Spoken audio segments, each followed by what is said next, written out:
And now, the moment you've all been waiting for. You're tuned in to Tapped Out. Hosted by Brendan Tobin and Sean Levine. Only on the BetQL Network. And welcome into Tapped Out. However you're checking us out here on the BetQL Network, on YouTube, the Odyssey app, along with Brendan Tobin on the sports machine, Sean Levine. And we've got fighting in the octagon, in the ring. Let's start there. Big boxing matchup.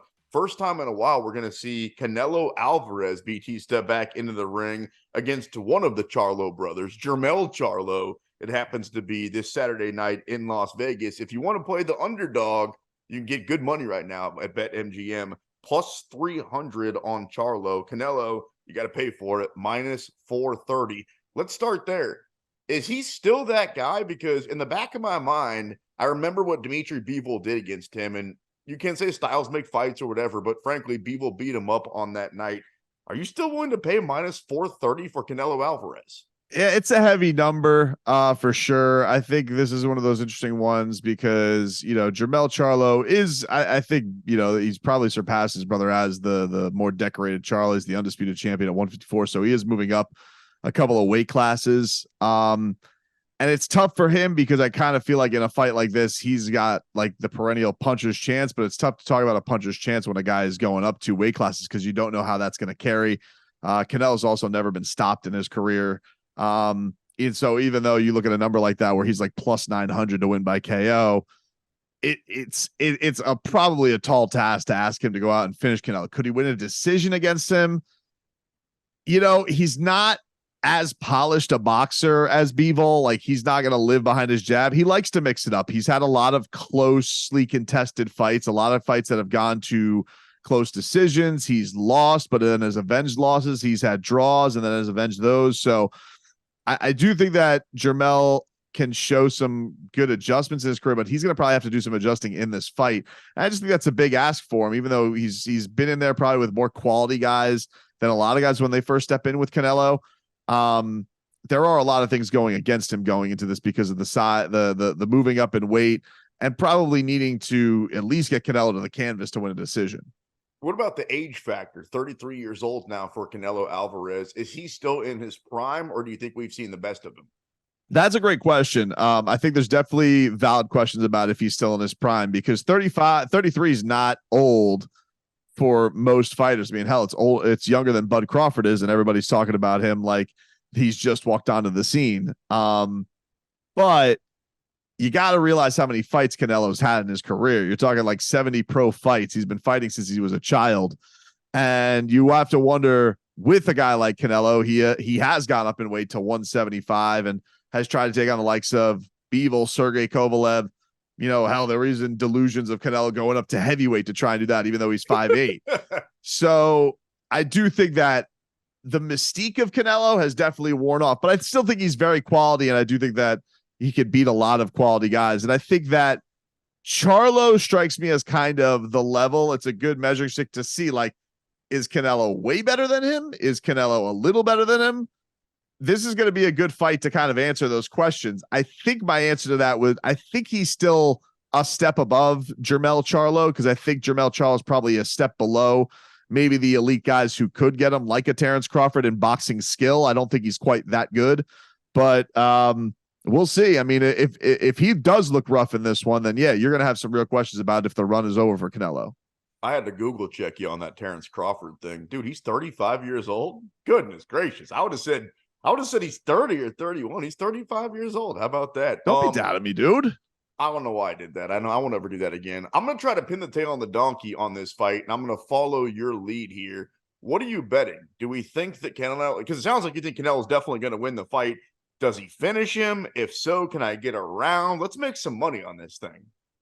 I don't think he's going to finish him, man. I think this fight's probably going to go the distance. I don't think this is one of those where I don't know where he could get the finish on Jermell. Jermell's very tough. He's been in there with some tough fights. If he did, it would be late. So if you did like the knockout, I would say go for like maybe a 9-12 prop, something like that. Because I don't see him like coming out there and hitting with a one-hitter quitter to end it. So I would say I'm going to lean Canelo by decision, which is about like minus 120 right now. It's not great, but that's it's better than taking him at minus 430. But if you do like him by knockout, if you have a little bit more faith or in Canelo, or you have a little less faith in Charlo, I think that's probably where I would go for him. A fight that did finish last Saturday night, unfortunately, due to injury inside the octagon. It was a great matchup on paper. Matisse Gamrot versus Rafael Fiziev. Unfortunately, Fiziev tore his ACL. So technically, if you were holding on to a Matisse Gamrot by knockout TKO ticket, you hit it. Let's talk the Gamrot side of things first. What does it mean for him? It feels like if you beat Fiziev, then you're pretty damn close to a title. It's a good one. I don't know. It's tough to know where you have Fiziev as far as like the makings of the division, because I feel like he probably took a little bit of a step back in people's eyes, not being able to beat Justin Gaethje, even though Gaethje is definitely the perennial number one contender right now.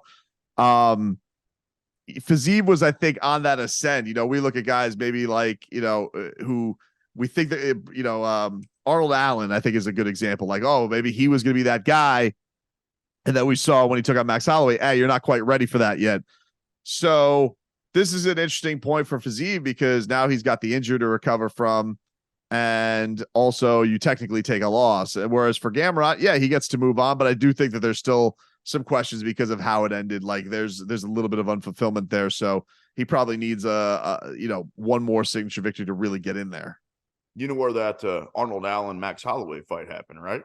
Right there in Kansas City, man. You're damn right it happened in the barbecue capital of the world, home of the Super Bowl champion Kansas City Chiefs, right here in KC Mo. How about the main event, or I should say the co-main last Saturday night, dude? Our guy Bryce Mitchell, unanimous decision over Dan Ige. And then I was telling you about what he said going into the fight during our last show, that they were going to do something together that we had never seen in the octagon. I guess that was the holding up of the Bible together at the end of the whole thing. It got a little bit religious-y. You could tell that Bisping, he pulled that microphone away pretty quick there. Because Bryce Mitchell, I mean, we love Bryce Mitchell. We've had him on the show.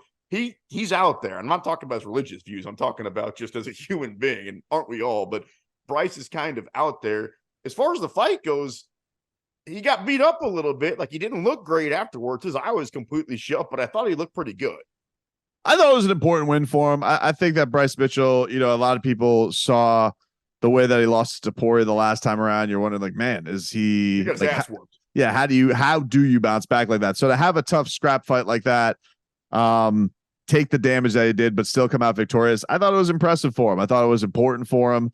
You know, as far as the post, you know, I'm not surprised by it. Like Bryce Mitchell, if you follow him on Instagram, you're like, every day he's got something that is unconventional that he's got going on, whether it's conspiracy theories, his girlfriend stealing his dog, or whatever, his favorite Bible verse. So he is definitely unique.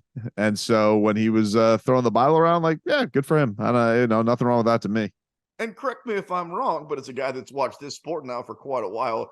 Did I not want to see Diego Sanchez walk in there with like a 10-foot cross? Didn't that happen one time? Or am I crazy? It's not a Bible though. You know, first to do it's first to do it. This guy. First to do it's first to do it, dude. And here's where he's going to remind me that Charles Oliveira missed weight by 0.0001 of a pound. Yeah, you'd be fun to hang out with a party. We're off fights this Saturday night, October 7th. So we're talking about fight night, about 2 weeks away. Grant Dawson versus Bobby Green. Love both these guys. Grant Dawson trained in Kansas City for a long time. Dude, he's not a minus 350 good against Bobby Green. You're going to give me Bobby Green at plus 275? Might be 3-1 underdog by fight night. How are we not going to play that one? Yeah, I mean, Bobby Green is always, it doesn't ever feel like he gets the respect of the books. You know, his last fight around, even that people were like, hey, you know, will he beat Tony Ferguson? It's like, yes, he's going to beat Tony Ferguson. Come on. Like, and he was able to do it, you know? So I think that this should be no different. I think there's definitely value in Bobby Green. It's always usually when you get to like those next guys, where you're like, all right, is this the one that's going to prove that Bobby Green's a contender? And that's kind of usually where he slips up. So this is going to be an interesting challenge for Grant, because you know, I think Bobby Green's better than a quote unquote gatekeeper, but it's a good measuring stick for him. And it's good to see, it'll be good for Bobby to see, like, all right, you're trying to feed me to this guy, and this is what I can go and provide. But I think he's a solid dog there. And if Grant looks like a minus 350 that night and beats up Bobby Green, again, he's probably just a couple of fights away, at least for calling for a title shot. All right, the best jaw, at least jaw line in the UFC, Drew Dober. Goodness gracious, that's a good-looking guy. Minus 450, taking on Ricky Glenn at plus 325. I usually don't pay that type of money, but for Drew Dober on Saturday night, I might just have to.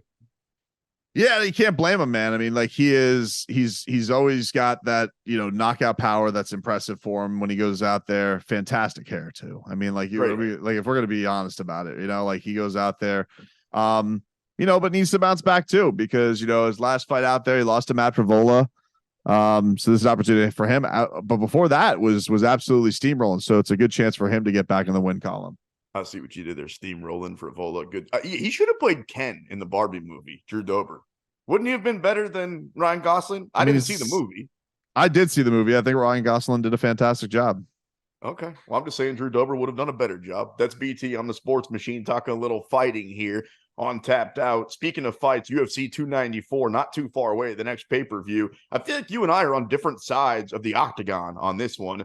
Islam Makhachev versus Charles Oliveira part 2. No surprise, BetMGM has Islam as a big favorite, minus 350. Charles Oliveira plus 260. I've told you this at least 50 times, and I hope I beat it in your head by fight night. You must play Charles Oliveira at plus 260. I don't care who he's fighting. And you know what? The fact that it's a rematch makes me feel even better. And I know what you're going to say before you say it, so I'll take you out Slim Shady style. You're going to say, yeah, but I already saw the fight. It wasn't close, and he ragdolled him, and it was over in one. And sometimes guys have bad nights. Charles Oliveira is going to be able to adjust if anybody is going to be able to. And let me put some icing on the cake here. I think he finishes Islam.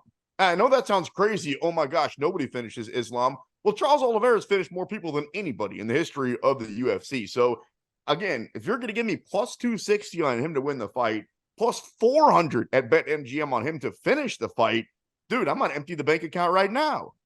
All right, dude, but like he did lose to him in like very easy fashion. So like I don't understand why. Yes, okay, cool. You have your gut. I have the history and what happened. And what happened was the last fight wasn't very close. And I don't think that Charles Oliveira is going to do much better against him this time around. You don't think Charles Oliveira is going to be able to make adjustments? And let me bring up why. The last time that we if we didn't see Islam fight Alexander Volkanovski in between, and you and I both know damn well that Volkanovski won that fight and we had money on him, so maybe we're a little bit partial or whatever, but it was at least 3 rounds to 2, one way or the other. My point is, before that fight happened, we thought, oh, nobody could beat Islam.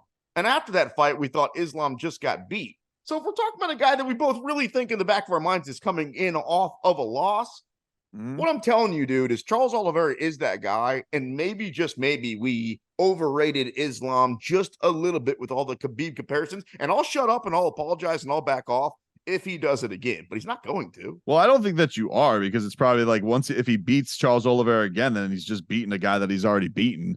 And second of all, I didn't realize, are we watching WWE come the end of this month? Like, does he get to tag in Alexander Volkanovski at some point to help him beat Islam Makhachev? Because they're not the same fighter. No, but don't you think that he took some things away from what Alexander Volkanovski did in that fight? And I know it's Volkanovski, but don't you think that he watched the fight and said, maybe I could do some of those same things against this guy? Now, to do some of those things, he has to get out of the first round. Does he have that, giant dome of Alexander Volkanovski? No, he looks like Skeletor in the ring. Like, no, of course he doesn't. So like, you couldn't have two fighters who look more opposite than Alexander Volkanovski and Charles Oliveira. What is he going to take from him?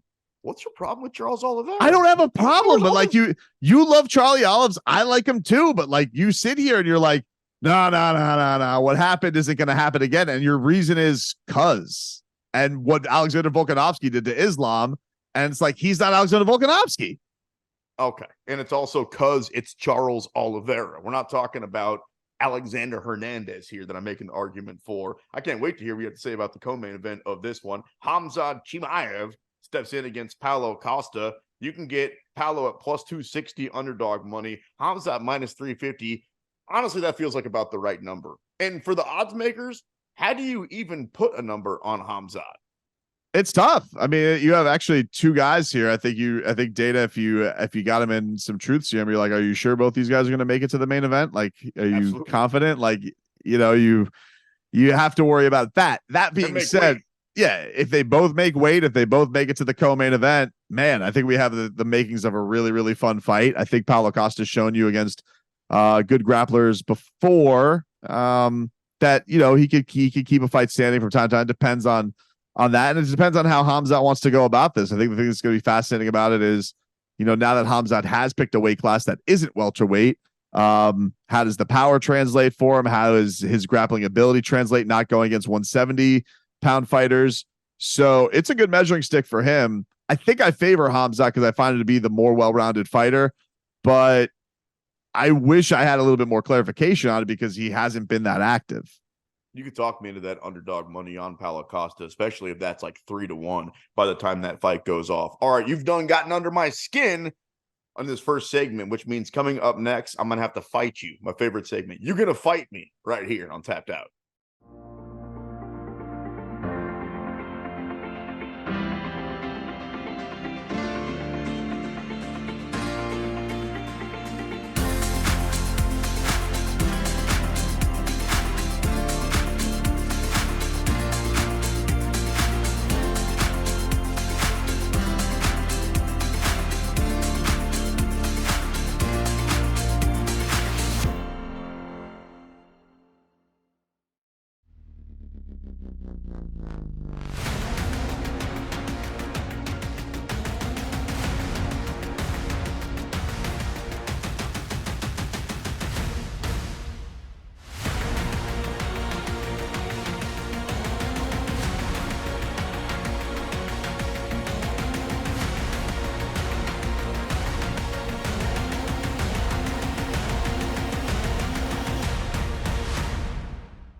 Sean Levine will step into the cage with Brendan Tobin in Are You Gonna Fight Me? I'm gonna fight your ass! Here on Tapped Out. That's right, fight me like a man! Only on the BetQL Network. You know the rules. I want a good, clean fight. When I tell you to break, I want you to step back up my command and break. Now go back to the corner and come out fighting at the bell. Welcome back into Tapped Out. We appreciate you checking us out. That's Brendan Tobin. I'm the sports machine, Sean Levine. However you got us on YouTube, on the Odyssey app, on BetQL. Time to fight each other. Strap them up. Meet me in the middle of the octagon. Here we go. Dana White says he'll give Michael Chandler a fight before the Conor McGregor fight if he wants one. That would be insanity for Michael Chandler to take any fight before he gets in the octagon with Conor McGregor. You going to fight me? No, I don't think it's insane to take any fight. I think Michael Chandler is good at beating some guys, but if you told me like, hey, would you go fight Dustin Poirier again? No, I would advise against that. But if he wanted, I think there's guys there that, are he's above enough that he could get some work in if he wanted to, which is going to be an interesting thing for him. Dana did mention, he's got enough money. So if he can sit this one out, but I do think for Michael Chandler, it's probably annoying. Like, you got tied after you did the Ultimate Fighter. You were probably hoping by the end of the year I was going to fight him. And instead, now I'm kind of waiting on the Conor timeline because there is going to come a time. There's no guarantees Conor is going to fight by July. So there is going to come a time where like, okay, when do I go back to work? At that point, it'll be more than a calendar year since even the conversation came up between Michael Chandler fighting Conor McGregor. I think it'd be crazy because I understand what you're saying. Even if you said put him out there against a can, throw him out there against a cupcake, an unranked fighter, let Michael Chandler go out there and beat him up real quick and look good doing it. Problem is, the UFC, the sport. What if he loses? Then who wants to see that guy that just got beat up against a nobody fight Conor McGregor? So to me, it's crazy. And I don't want, you got to play by Conor's rules if you get involved in that game. John Jones in his last fight versus Ciryl Gane was real quick, and then everybody was throwing the roses to John Jones. He's back. He's still the greatest. And I was pushing back a little bit saying, I don't think we saw enough of him to say that just yet. You're going to fight me if I say, I think the fight versus Stipe Miocic coming up in a couple of months gets into the championship rounds. I think it goes at least 4. No, not going to fight you on that. I think that Stipe is, first of all, I think, Stipe is super durable. John's not a guy who has, ferocious power. And I just think that Stipe is a more well-rounded fighter than Surreal is. So, no, I'm not going to fight you on that. I honestly think the fight probably will go to decision. I'm curious to see.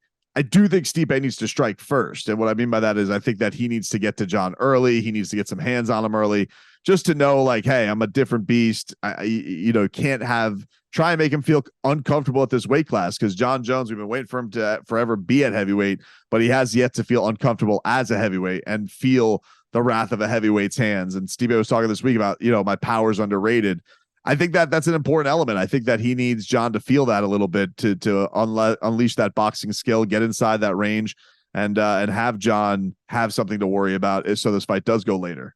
I'll fight back to what you said about the power of John Jones. Do we know? Maybe he does have that one-hitter quitter power at heavyweight. Like, could he get in there and this could be a really quick fight because he catches Stipe on the chin? I wouldn't be that surprised. You think it goes the distance? I don't. I think it goes a while, but ultimately I think somebody gets the finish.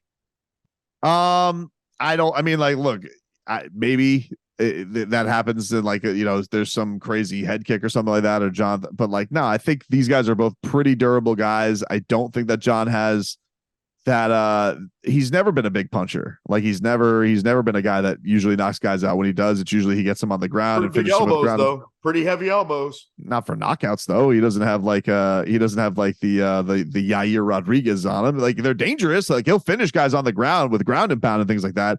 And he could definitely do that to Stipe. But will he just, you're telling me, will he just finish him with a big time one shot? No, it probably had to be like he did with DC with like a head kick to then lead to some finishing strikes. Yeah, if you ask me what's the most likely outcome if this fight is to finish, I do think I see Stipe on his back and John throwing those elbows that you're talking about. That's what makes it so ultimately interesting, is there's a million different ways this whole thing could go. And to bet on it, because it feels like Stipe is going to go off as a 4-1 underdog and you're going to empty your bank account against John Jones that night, and the universe has just completely gone on its side. Speaking of Dana White, he shot down the rumors of Brock Lesnar fighting at UFC 300. You're going to fight me if I say, I hear Dana, but I don't believe him. Like, I think there is a shot that we do see Brock back, because if you think about the heavyweights, and we're talking about right now John and Stipe, and both those guys are gone, I think they ultimately, when I say gone, I think that at least one of them, if not both of them, lay down the gloves and probably retire after this fight that we've been discussing.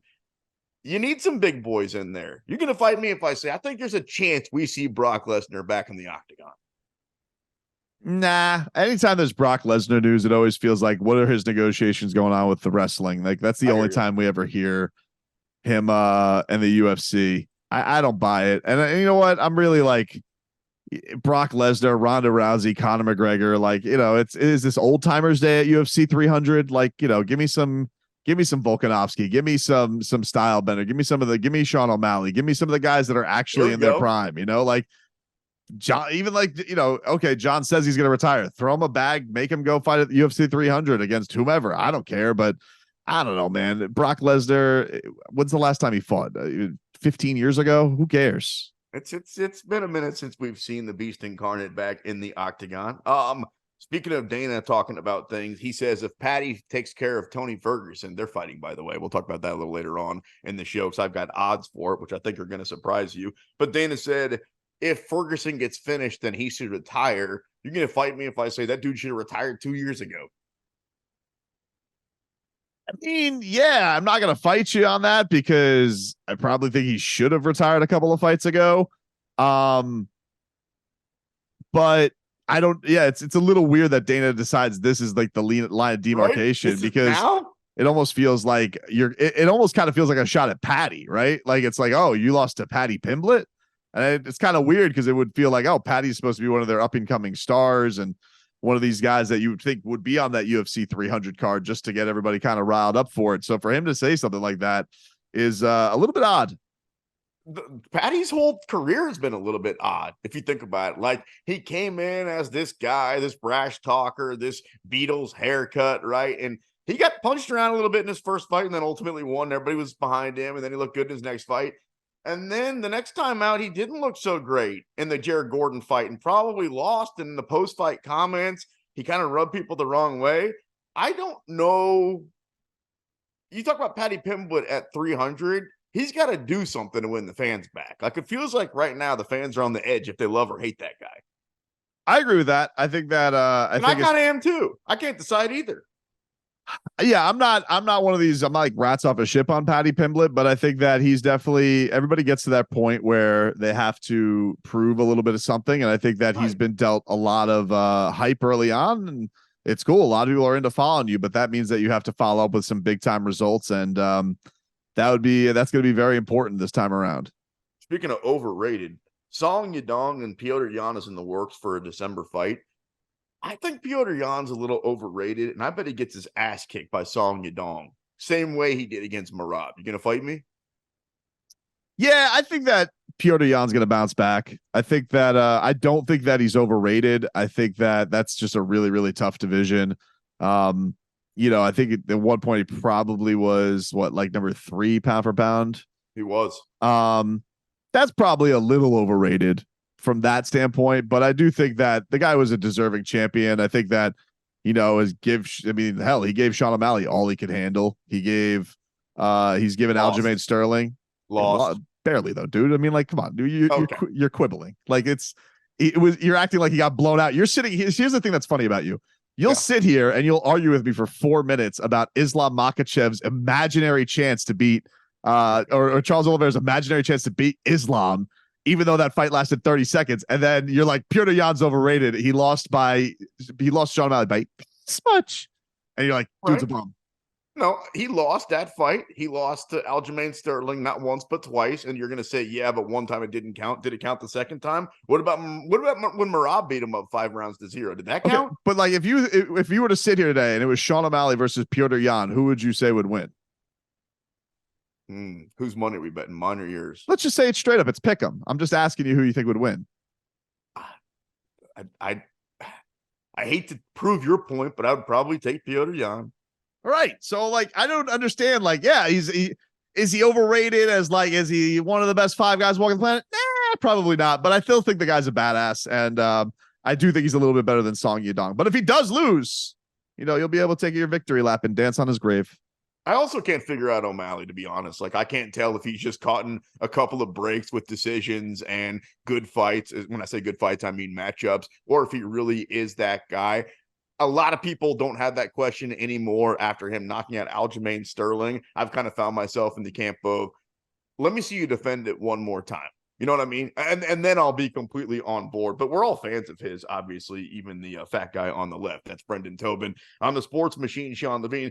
Colby Covington had some words about Kamaru Usman. He basically took the blame for his downfall and said after 10 rounds in the octagon with him, nobody's the same. I tend to believe him. You going to fight me? Well,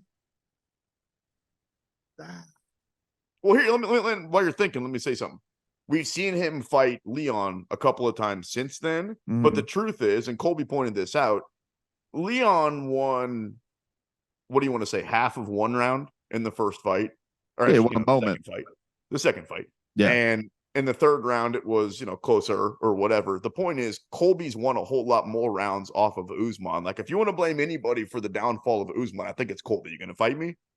I mean, Usman broke his jaw, dude, and like kept him out of the octagon for a year. I don't really know what Colby's point of that is. Like, look, Colby's great. He is. I think behind all the bravado and the talking and all that stuff, like the guy's he's an exhausting fighter to go. Is he responsible for the downfall of Usman?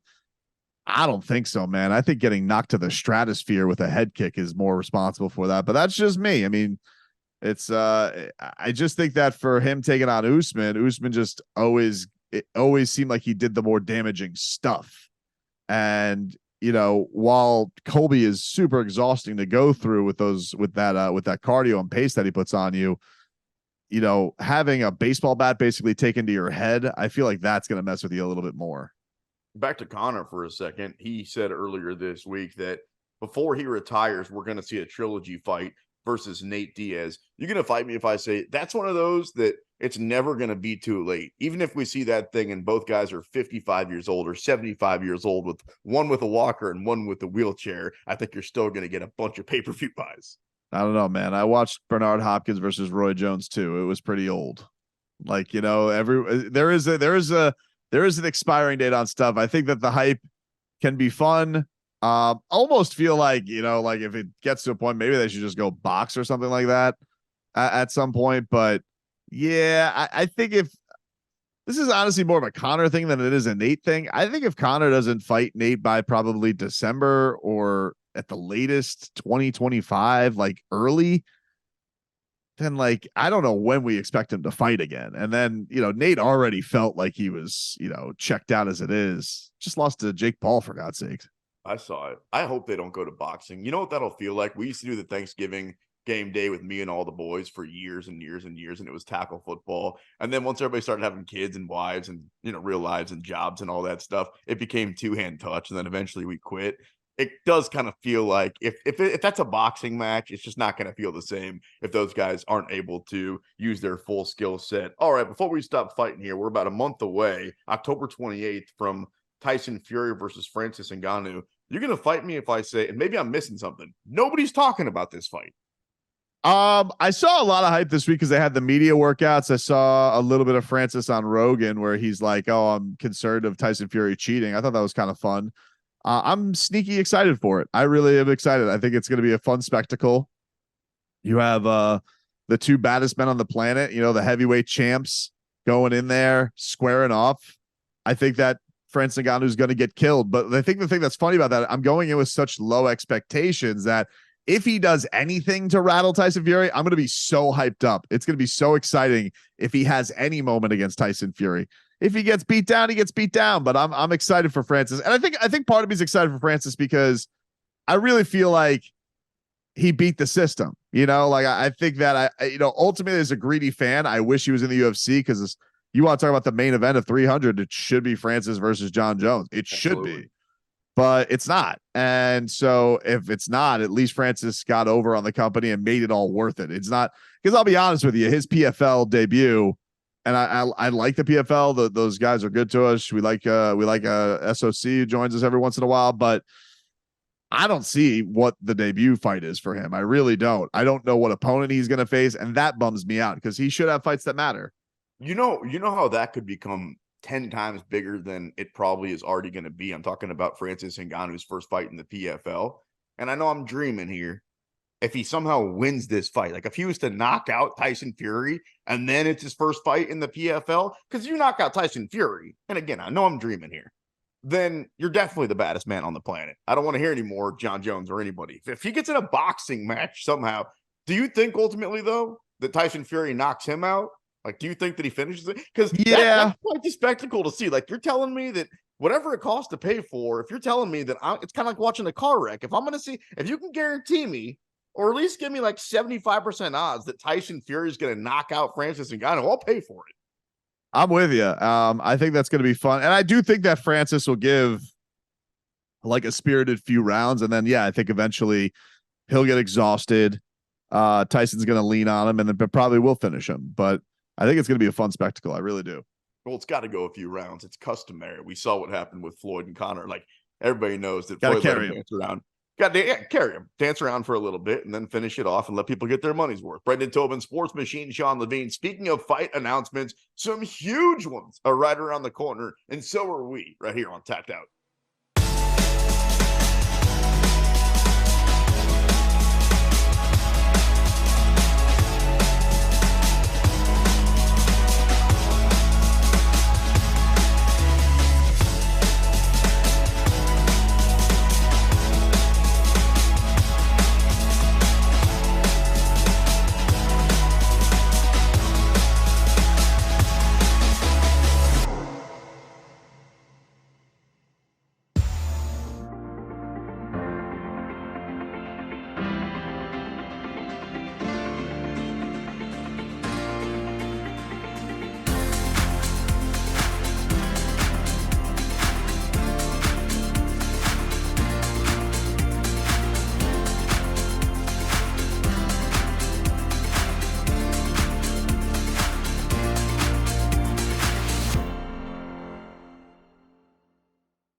with more Tapped Out with Brendan Tobin and Sean Levine on the BetQL Network.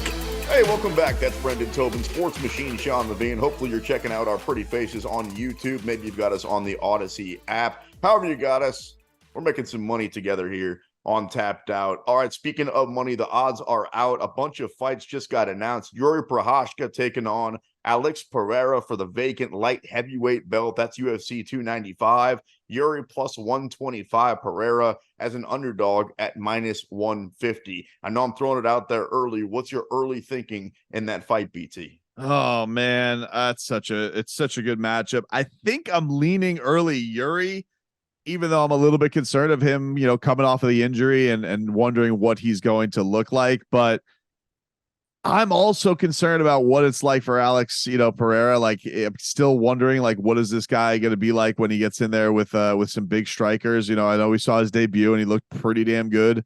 His first one at 205. But Yuri's unique, man. I mean, we saw that dog in him, and when he won that belt, this guy is the champ, basically. He lost it via injury. So it's exciting to have him back. I don't understand him as a dog, really, to be honest with you. This division gives me anxiety, dude. It feels like there's never anything concrete. So we had Yuri as the champion. He gets hurt. We had Jamal Hill as the champion. He gets hurt. He gives up the belt. We had not too long ago, Glover Teixeira, like 70-something years old, the champion of this division. He loses. He's retired. I mean, Alex Pereira, I'm not sure this is the right weight class for him, or even if he's had enough fights to even fight for this belt. It just feels John Jones was here just a minute ago, and now he's a heavyweight. Light heavyweight, maybe I'm making too much of it. Doesn't that just feel a little weird? It just feels snake bit. I think that the one good thing that I could say about it is they feel like they do have a good three-headed monster with Jamal, with Yuri, with Alex Pereira coming up. Maybe down the pipe we will get Stylebender back up here. But it just feels unlucky because it felt like, oh, Yuri's going to be the face of the, first of all, we had Yuri felt like he was going to be the face of the division. We had one fight that was so boring that Dana basically banished it. We had one fight. Yeah. We had, Jamal Hill. All right. Jamal Hill's our champ now, blows his Achilles in a basketball match. So it just feels snake, but I do feel like the talent is a lot better. This used to be a very cherished division. You're this talking was number one. This was it. This was it. Everybody loved the light heavyweight division. And I don't know. It just feels like it can't get any luck lately. It's been nothing but, injuries or guys lose or something like that, or old timers are winning the belt. So hopefully this is the kind of the start of the actual next post John Jones chapter of the 205 division. Speaking of bad luck, we had Wonder Boy on the show, and then he didn't end up fighting last time out, only because his opponent missed weight. Now he has a new opponent, and dude, I'm very surprised that he signed on the dotted line. The odds are out. Stephen Wonder Boy Thompson, a plus 320 underdog. He said Wonder Boy, a plus 320 underdog because he's taking on the Rat Hat himself. Shavkat Rakhmonov at minus 410. I mean, I know Wonder, and you said you think Wonder Boy's a future champion. You said it to his face, and we had him on the show, and I commend you for that, even though it's silly. If you beat Shavkat, maybe you're a fight away from it. I wouldn't say this if we brought Wonder Boy back on, but I'll tell you this right now. He's going to get his ass kicked, dude. Well, I love Wonder Boy, dude. Yeah, I love Wonder Boy. But I'm stunned he's taking this fight too, quite frankly. Especially, this happened a couple of weeks ago where like Ian Gary called him out, and we'll get to his fight coming up in just a second. But I was like, man, if I was Wonder Boy and if I had my choice, Ian Gary or Shavkat, I mean, I would take Ian Gary. They're both young, and I don't know what I get out of that, but at least I know I'm going. Shavkat's got no weaknesses. I mean, he literally is 100% finish rate. He'll choke you out. He'll knock you out. He doesn't seem to have a hole. I just don't get this one from Wonder Boy. I guess what he said this week was like, I guess they're paying him double. Basically, they're going to pay him what he missed for Pereira. Oh, that'll do it. So Pereira, yeah. So like that, I guess makes good a little bit for him, but still, it feels very much like they're using Stephen Wonder Boy Thompson to build up Shavkat, and could be bad news, man, because that guy's a beast. I think he's going to be champion. You got some pull in this game. What are the chances before UFC 296 we can get Wonder Boy back on? Because I want another crack at him, and I want to ask him why. I want to ask him the exact same thing you just said. Ian Gary called you out, and you beat him. That's a pretty quick step to a belt also. Shavkat just presents so many different problems. You think we get Wonder Boy back on before that to ask him? I'm sure we could try. I don't see why not. I mean, I'll definitely see what I can do to track him down. We seem like me and him, we had a little moment. So I think I can make that happen. Yeah, I thought you guys were tight. We talked about Patty Pimblett fighting Tony Ferguson. Odds plus 300 for El Kakui, minus 380 for Patty Pimblett. That's also at UFC 296. Those odds look about right to me. I just don't know how long shot you have to make as far as the odds make, how much of a long shot you have to make Tony Ferguson for people to actually bet on him. You tell me, is 3-1 good enough for you against Patty Pimblett? I guess this kind of goes back to our thoughts of like, do you think Patty's for real or not? Because Patty's best on the ground. I mean, like that's usually where he gets a lot of his damage done. And Tony's a dangerous fighter on the ground for sure, but used to be. I should say was. You're correct on that. No, I don't think 3-1's enough. Maybe like 6-1. Wow. Like if it got to like double that, then maybe I'll be like, sprinkle. I'm not gonna lie, I thought the same thing. I was like, I'll bet against Patty Pimblett. I'll take Tony Ferguson one more time. And then I saw 3-1. I'm like, nah, I'm gonna need 5-1. I'm gonna need 6-1 to bet on that guy. You're right. We will talk about Ian Gary because he's on the card, UFC 296. Also, tough matchup against Vicente Luque. Do you think Ian Gary keeps winning? That's a tough fight. Yeah, I do. I think that's it's interesting that I think they both have trained at Kill Cliff down here at Deerfield Beach. So that's interesting. It's interesting. You know what's funny, man? Don't have a lot of AT&T versus ATT. It happened. I mean, it's happened obviously, but there's been bad breakups over it. Like Jorge versus Colby's the most famous one. Of course.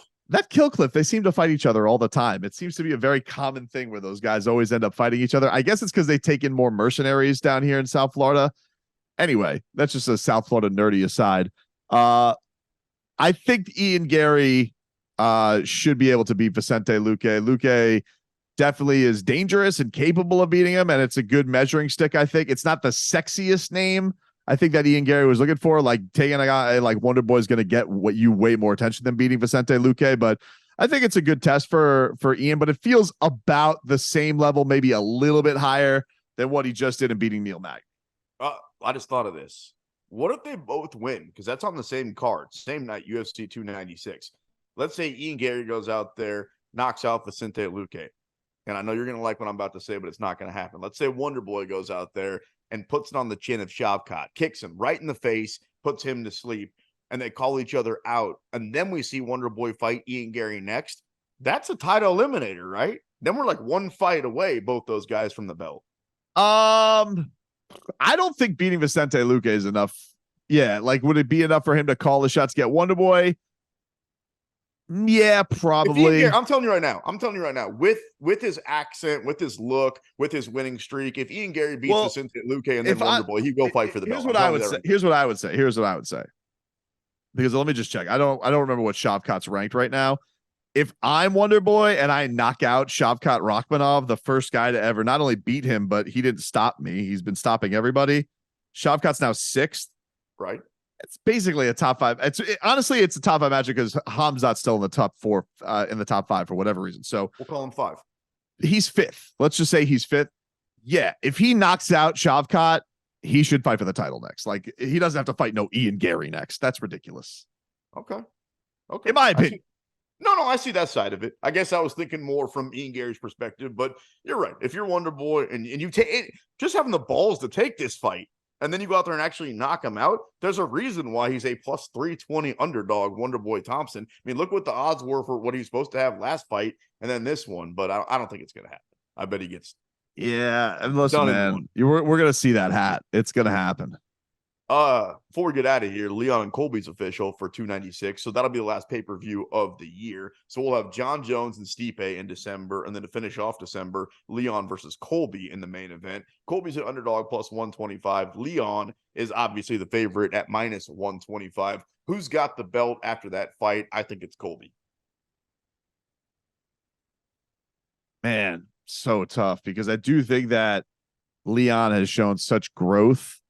But I am with you. I think there's just value in Colby as a dog, and And I think that's probably where my money's going to go, just because I do think that it's a super even fight. He's a different fighter from Kamaru Usman, and he's done really good against strikers. He just puts such a pace on guys.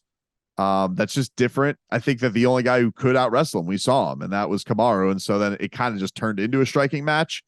But when he has a wrestling advantage, he just wears you out, and it's so exhausting.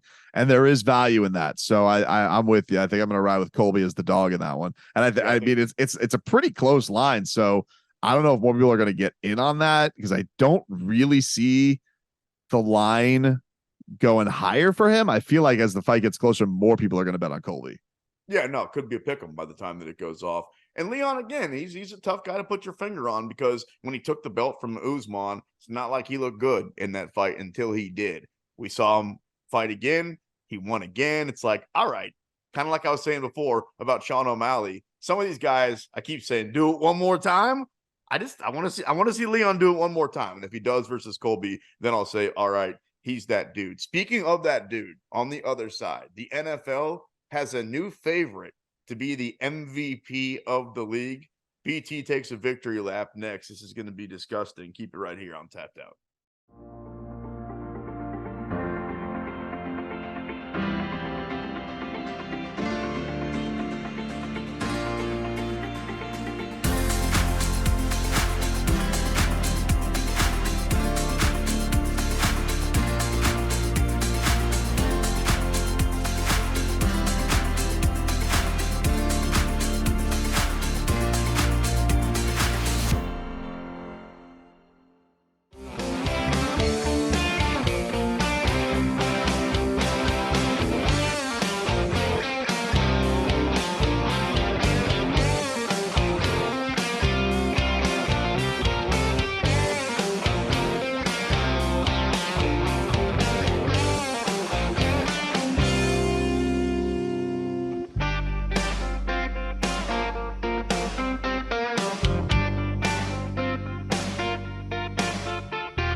We're back with more Tapped Out with Brendan Tobin and Sean Levine on the BetQL Network. All right, tapping out here on the BetQL Network. Welcome back into the show. Brendan Tobin, Sports Machine, Sean Levine. Maybe you're checking us out on YouTube, on the Odyssey app. However you got us, much love right back at you. So before we get out of here, dude, Miami, good news, bad news, right? Baseball team's pretty good. Football team's really good. Damian Lillard not heading to South Beach. We got a lot to talk about, and you being based in Miami are the man to do. Let's start with the good news. The new favorite to be NFL MVP to start the season, my boy, no surprise, Patrick Mahomes, 6-1. Right now, Tua, he said 5-1 at BetMGM, the favorite to be MVP. I don't want to hear anybody say, yeah, of course, as long as he doesn't get injured. Let's just assume that, right? Let's just say that Tua is able to stay healthy. Do you think he keeps playing like this the rest of the season? Yeah. No, I mean, look, it's funny. You could, if you go, I think CBS Sports tweeted this out. Like, if you go and look at the splits of his first 3 weeks, it's literally the same completions out of attempts, same TD interception ratio. Yardage, I think, is like basically equal over the last 2 seasons. So when Tua plays football, he's really good. I've been telling people this now who want to hear it. And now what you have is the coach and him have 2 years together. They've added even more speed on the team, and they all just have these intricacies of how to keep everybody open. And Tua's running it like a maestro, man. And they did what they did last week. They did that without their number 2 receiver. Jalen Waddle didn't even play. What do? They break glass and they say, hey, Devon Achane, get out there and go show us what you could do. AFC Offensive Player of the Week. That was ridiculous. That whole thing. I mean, 70 points and Tua being as good as he was. And not just the dude you just talked about, but Mostert got in the end zone 4 times. I had to turn it off. Did you see, we'll put a fight twist on this, but did you see Chael Sonnen? He was disgusted with the Dolphins for not going for the record. He says it's even more humiliating in competition to not keep going. If you're going to relent on me, he said that's even worse. You need to go after the record. So he's furious with the Dolphins. Once they got up to 60, I was going to text you, what's up with that? Why not take the foot off the brake? Does McDaniel have some sort of beef with the Broncos that's not coming to mind? No, he grew up a ball boy for the Broncos. He is a huge Broncos fan. It's ironic, and I was talking about this. I was joking about this that during the game, I said, "Thank God the Dolphins got caught tampering," because the plan before McDaniel was hired was they were going to give $100 million to Sean Payton to be their head coach, and Tom Brady was going to be the quarterback. Then Brian Flores dropped a lawsuit on them and they basically got exposed for tampering. And lo and behold, you end up with Mike McDaniel, this guy nobody interviewed as the head coach, to reinvigorate Tua and build him up. So it's really this big success from just pure dumb luck that it all happened, because their plan was to go hire a couple of old guys who had already done it. And now they got the 2, fun young kids that are taking over the league right now. McDaniel's certainly building up to so is Tyreek Hill. And I mean, I remember when Tyreek Hill, he was talking some smack on the way out of Kansas City, and it felt like he was just trying to build up to, at least to me. And I remember getting arguments with you because he was talking about Tua as a more accurate quarterback and he could throw the deep ball better, saying all those things on his podcast. And I thought, blasphemy, that's crazy. How dare you say those things about Patrick Mahomes? And I'm not saying that he was right, but at this point, dude, I can't really say he was wrong either. I can't say he was wrong. Look, Patrick Mahomes is awesome. I always have a joke. Every time I do a sports radio show, I say, let's do a QB list. We take Patrick Mahomes off. Nobody gets to touch him. It's not, there's very few things in sports that you can't debate. We don't get to debate Patrick Mahomes right now. Even if Tua wins the Super Bowl, we don't get to debate it this year. But what Tyreek Hill was, there's a couple things I've learned about Tyreek Hill, covering him, interviewing him. First of all, he tells whoppers. I won't say Tyreek Hill is a liar, but he's somewhere between a troll and a whopper teller. He's funny though. He's funny. He's funny, but he had people in the Miami media were like, oh, I don't watch film. And I'm like, he's lying, right? He's just playing with you guys. Oh yeah, he's a football. I compare him to Jimmy Butler. Jimmy Butler, he'll contradict or he'll say something or he'll throw something out there just to see if somebody will buy it. And a lot of media will buy it hook, line, sinker. The Tyreek Hill Tua piece last year that was great was they talked about this with Tua's confidence. Is we're going to up this guy's confidence. And so I think McDaniel had a talk with him and be like, whatever you could say about this guy in the media do it. And because Tua had no support here from internally, nobody believed him. Daniel's that kind of a genius. I think he is, dude. Yeah. And I think that Tyreek Hill ran with that. He was like, oh yeah, whatever you need. And so that's where you got all the talk that you did, have Tua on my podcast, then have Waddle and talk about how awesome Tua is. And the funny thing about it this year, the lead up to it, is Tyreek was not like that this year. Tyreek was very much almost accountable to Tua. He's like, okay, I did all that stuff for you. This year, you're the leader. We're just following you. And he's really toned it down as far as that stuff's concerned. Have you gotten in your program director's ear about flying to Kansas City for the AFC Championship game? Because I know things are going well. You guys are undefeated. We've got a loss, blah, blah, blah. We're going to play. We all know that the AFC Championship game goes through Arrowhead, the same place it's been the last 5 years. So you think you're going to make it out here for some burn-ins finally? I would like to if that happens, but if it doesn't happen and you come down here, you got a place to stay, buddy. Let's go. I know it's a couch and all that, but I know you got the pool outside, so that'll be just fine. I've got some other odds for you. What the heck? It is the BetQL network. Chiefs still favored to win the Super Bowl, along with San Francisco co-favorites right now at BetMGM at 6-1, followed by Philly at 7-1. There they are, though, man.